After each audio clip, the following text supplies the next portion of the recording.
मराठी सकारात्मक पारदर्शी पत्रकारिता। मिरजेत रुग्णालयातून 3 दिवसाच्या नवजात बालकाला अज्ञात महिलेने पळवून नेल्याची घटना। मिरज शासकीय वैद्यकीय महाविद्यालय व रुग्णालय येथील घटना। मिरज शासकीय वैद्यकीय महाविद्यालय व रुग्णालय येथून 3 दिवसाचे नवजात बालकाला एका अज्ञात महिलेने पळवून नेल्याची घटना घडली।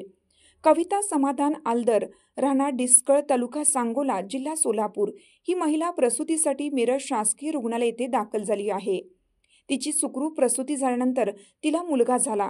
आज प्रसूती विभागात 11 वाजता एका अज्ञात महिलेने येऊन 16 नंबर येथे औषध देऊन बाळाला आणते असं सांगून बाळाला घेऊन पसार झाली आहे।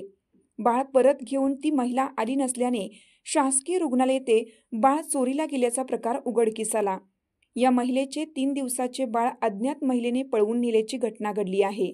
गेली 2 दिवस ती अज्ञात महिला प्रसूती विभागामध्ये फिरत होती। त्या बाळाच्या नातेवाईकांचा विश्वास संपादन करून ती आज बाळ घेऊन पसार झाली।